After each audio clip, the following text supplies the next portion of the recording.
네, 안녕하십니까. 제약 바이오를 잡아라의 취업 코치 김정우입니다.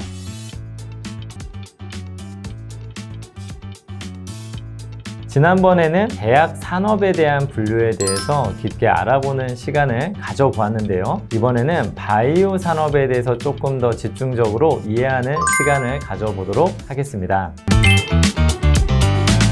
바이오 산업이라고 하게 되면은 기본적으로 세포를 배양하거나 유전자를 재조합하여 만든 의약품을 의미합니다. 앞전에 배웠었던 화학의약품과는 조금 더 구분되는 점이라고 볼 수 있을 것 같습니다. 가장 대표적인 제품은 백신이나 항암제 등을 우리가 쉽게 떠올려 볼 수 있을 것 같습니다. 그래서 기본적으로는 주사제로 우리 인체에 투여된다는 점에서 화학의약품은 경구용으로 알약으로 또 투여한다는 점에서 이런 제품의 특성이 조금 달라질 수 있다는 것도 이해를 해봤으면 좋겠습니다. 바이오 산업이라는 표현을 과거에는 많이 쓰지 않았었습니다. 과거에는 제약이라는 표현들을 많이 쓰다가 최근 몇 년 사이에 급격하게 바이오 산업이라는 표현을 쓰고 있고, 그러한 이후에는 삼성 바이오로직스, 셀트리온과 같은 바이오 전문 기업들의 성공이 있었다라고 볼 수 있을 것 같습니다. 기본적으로 바이오 산업은 일반적인 제약회사들이 침투하기가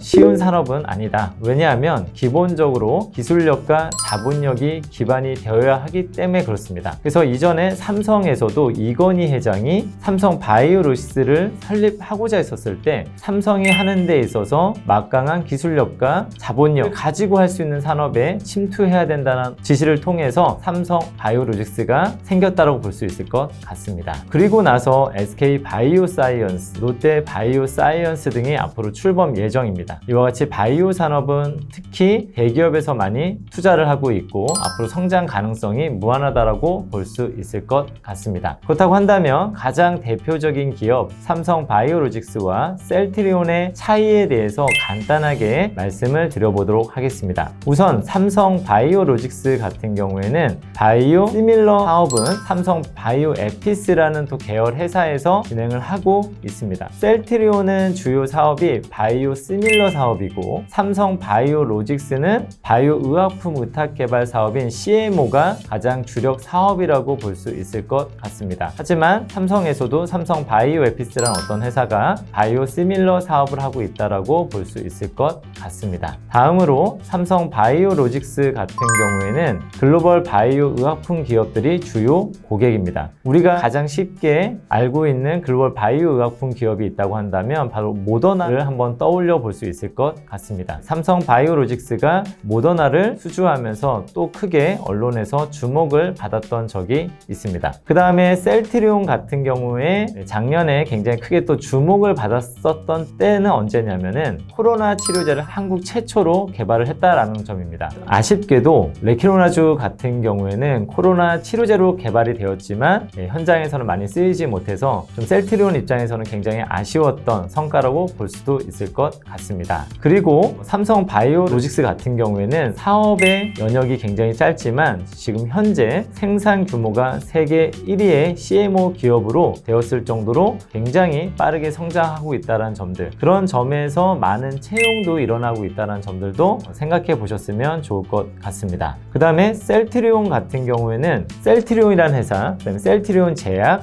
셀트리온 헬스케어 등의 계열사가 존재하고 있고 하는 역할들이 조금씩 다를 수 있다고 볼 수 있을 것 같습니다. 대체로 보자면 셀트리온 같은 경우에는 바이오 의약품 중에서도 바이오 시밀러 사업을 하고 있고, 그 다음에 셀트리온 제약과 같은 경우에는 화학의약품을 다루고 있는 회사로 볼 수도 있을 것 같습니다. 궁극적으로 셀트리온은 바이오 신약, 바이오 시밀러, 바이오 베터와 같은 분야를 개척했다고 볼 수 있을 것 같습니다. 그렇다고 한다면 지금부터는 바이오 의약품에 관련된 분류를 한번 간단하게 살펴보도록 하겠습니다. 바이오 신약은 개발 소요 기간이 10에서 15년 이상 걸릴 정도로 굉장히 많은 투자와 끈기가 필요한 사업으로 볼 수 있을 것 같습니다. 천문학적인 개발 비용이 들어간다라고 볼 수 있을 것 같고요. 국내에서는 가장 성공적인 사례로는 SK 바이오팜이 개발한 뇌전증 치료제가 대표적으로 한국에서는 가장 성공한 바이오 신약으로 이해할 수 있을 것 같습니다. 그 외에도 SK 바이오사이언스도 코로나 백신 개발에 성공했는데 아쉽게도 이 부분도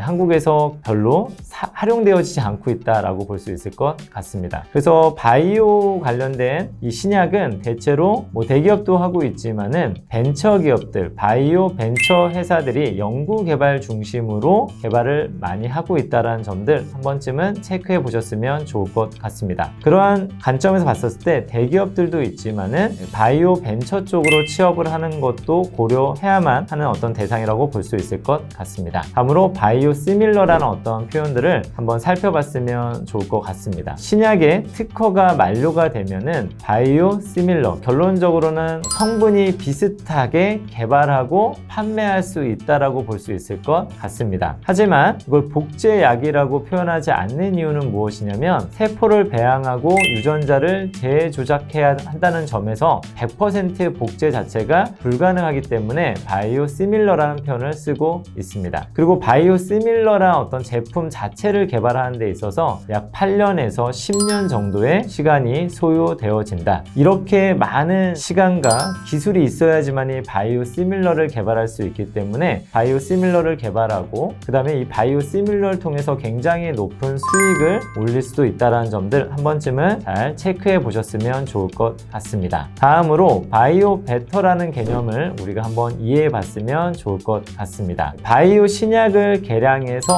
더 좋은 성분으로 만들 수 있다고 한다면 그것을 바로 우리가 바이오 베터라고 칭할 수 있을 것 같은데요. 기존 신약보다는 더 나은 효능을 갖고 있는 반면에 개발 기간은 약 10년, 신약 대비 약 2분의 1에서 3분의 1 정도의 개발 비용이 소요된다. 그래서 회사들이 사업 포트폴리오를 짤 때 바이오 신약을 만들 것인지 바이오 시밀러를 만들 것인지 바이오 베타 쪽으로 만들 것인지 이러한 의사결정이 또 기업 안에서는 굉장히 중요할 것 같습니다. 이와 같이 바이오 의약품은 화학 의약품에 비해서 굉장히 높은 수익을 올릴 수 있다는 장점이 갖고 있고 많은 제약사들, 전통적인 제약회사들도 바이오 산업에 굉장히 많은 투자를 하고 있다는 점들 체크해 보셨으면 좋을 것 같습니다. 그래서 앞으로 나의 흥미가 어디에 있는지 내가 배웠던 것을 어떤 분야에 더 활용할 수 있는지 한 번쯤 생각해 보시고 지원 전략을 짜보시길 기대하겠습니다. 끝까지 여러분 경청해 주셔서 대단히 감사합니다.